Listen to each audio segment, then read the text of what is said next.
कुछ प्रेम कहानियां ऐसी हैं जो ग्रंथों और इतिहास में नहीं लिखी गईं, लेकिन इसके बावजूद भी उनका वर्चस्व समग्र संसार में व्याप्त है। ऐसी ही एक प्रेम कथा है वीर अभिमन्यु और सुरेखा की। द्वापर युग में महाभारत से पूर्व सुभद्रा और कुंती के पुत्र अर्जुन के बीच प्रेम था। जब यह बात श्री कृष्ण को पता चली तो वह अपनी बहन का विवाह बिना बड़े भाई बलराम को बताए अर्जुन से करा देते हैं। अर्जुन और सुभद्रा के एक पुत्र उत्पन्न हुआ जिसका नाम था अभिमन्यु। जब पांडव वनवास में थे तब अभिमन्यु बहुत छोटे थे, इसीलिए सुभद्रा अपने बेटे के साथ अपने मायके यानी द्वारिका में रहती थी। भगवान श्री कृष्ण के बड़े भैया बलराम जी की एक पुत्री थी जिसका नाम सुरेखा था। अभिमन्यु प्रारंभिक जीवन से ही उसके बहुत निकट था, इसीलिए उम्र के साथ साथ सुरेखा के दिल में अभिमन्यु के लिए प्यार भी बढ़ता गया। फिर एक ऐसा समय आया जब दोनों रिश्तेदार प्रेमी बन गए। अभिमन्यु सुरेखा से बहुत प्रेम करता था। दोनों अधिकतर समय एक दूसरे के साथ ही रहते। उनका प्रेम धीरे धीरे इतना गहरा हो गया कि एक दूसरे के बिना जीवन जीना अकल्पनीय लगने लगा। जो सरलता से मिल जाए वह सब कुछ हो सकता है, परंतु प्रेम नहीं। प्रेम त्याग, साहस और समर्पण मांगता है। जब सुरेखा विवाह के योग्य हुई तब तक पांडव वनवास पर ही थे, इसीलिए बलराम ने अपनी पुत्री का विवाह दुर्योधन के बेटे लक्ष्मण कुमार से करने का मन बना लिया। जब यह बात सुभद्रा को पता चली तो वह श्री कृष्ण के पास पहुंची। सुभद्रा की बात सुनने के बाद श्री कृष्ण ने कहा कि पूर्व में तुम्हारे विवाह के लिए मैंने भ्राता बलराम का विरोध किया, किंतु दूसरी बार ऐसा करके मैं उन्हें दुखी नहीं कर सकता।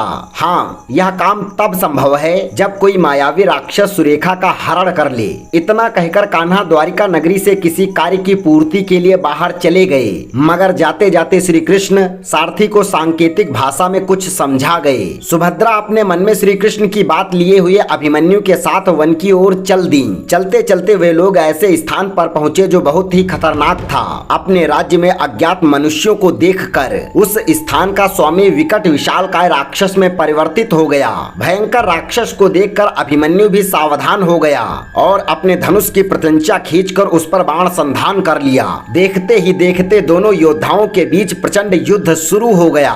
दोनों वीर थे, दोनों बलशाली, दोनों एक दूसरे को कड़ी टक्कर दे रहे थे। अभिमन्यु के अदम्य पौरुष को देखकर मायावी राक्षस क्रोधित हो उठा और उसने अभिमन्यु पर आसुरी माया का घातक प्रहार कर दिया।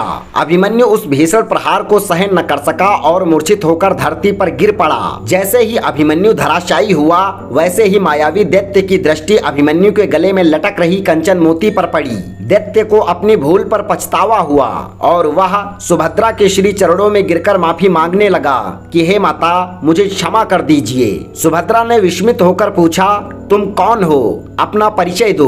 तब उस राक्षस ने हाथ जोड़कर कहा, माते, मैं गदाधारी भीमसेन और हिडिंबा का पुत्र घटोत्कच हूँ। इस समय के अंतराल में अभिमन्यु की मूर्छा भी टूट चुकी थी। अभिमन्यु ने एक बार फिर अपने शस्त्रों को संभाला, लेकिन सुभद्रा ने उसे रोक दिया और बताया, अभिमन्यु, यह मेरे जेठ भीम का पुत्र और तुम्हारा भाई घटोत्कच है। दोनों वीर योद्धा एक दूसरे से रक्त संबंध का संबल पाकर बड़े प्रसन्न हुए। घटोत्कच ने अपनी माता हिडिंबा से अभिमन्यु और सुभद्रा को मिलवाया।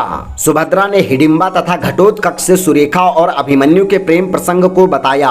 घटोत्कच भीम का पुत्र था, बुद्धिमान भी और बलशाली भी। सुभद्रा की बातें सुनकर घटोत्कच ने अपने छोटे भाई अभिमन्यु के प्रेम विवाह को सार्थक करने का दायित्व स्वयं पे ले लिया और निकल पड़ा द्वारिका की ओर सुरेखा का हरण करने। द्वारिका में पहुंचकर घटोत्कच भगवान श्री कृष्ण से मिला।